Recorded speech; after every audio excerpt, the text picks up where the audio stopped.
The furniture goes up. Now the table, the big table, shouted Muggle-Wump. Turn the table upside down and put a dollop of sticky glue on the bottom onto the bottom of each leg. Then we shall stick that onto the ceiling as well.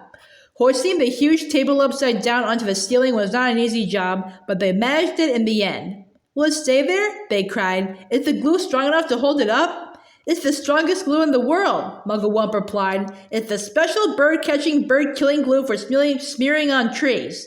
Please, said the roly-poly bird, I have asked you before not to mention that subject. How would you like it if...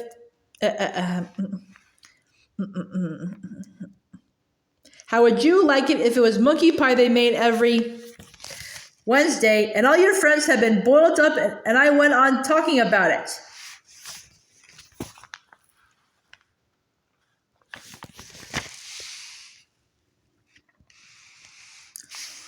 I do beg your pardon, said Muggle-Wump. I'm so excited I hardly know what I'm saying. Now the chairs. Do the same with the chairs. All the chairs must be stuck upside down to the ceiling.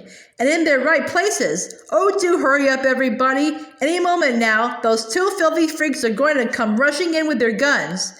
The monkeys, with the birds helping them, put glue on the bottom of each chair leg and hoisted them up to the ceiling.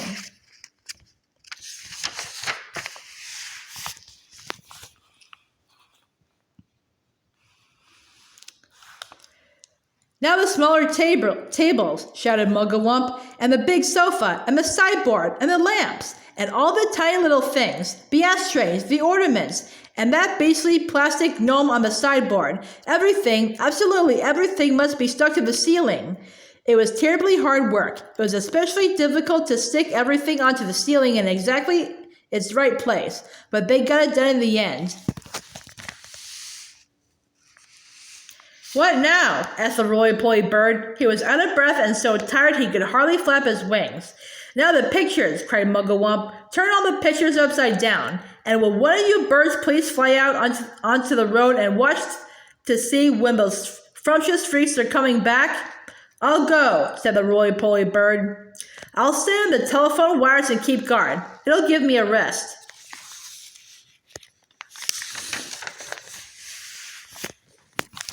The ravens swoop over.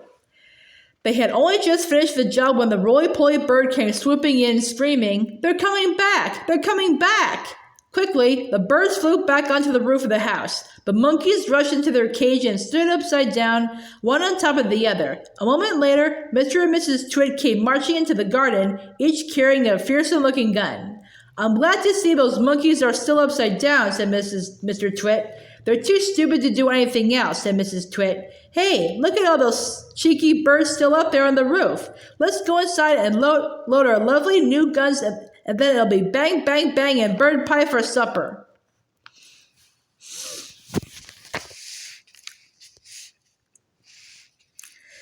Just as Mr. and Mrs. Twit were about to enter the house, two black ravens swooped low over their heads. Each bird carried a paintbrush in its claw, and each paintbrush was smeared with sticky glue.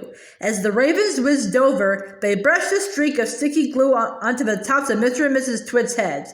They did it with the lightest touch, but even so, the Twits both felt it.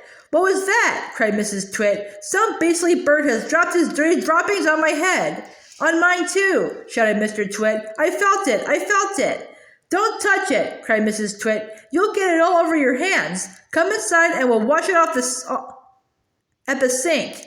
The filthy, dirty brutes, yelled Mr. Twit. I'll bet they did it on purpose. Just wait till I've loaded up my gun. Mrs. Twit got the key from under the doormat where Muggle-Wump had carefully replaced it, and into the house they went.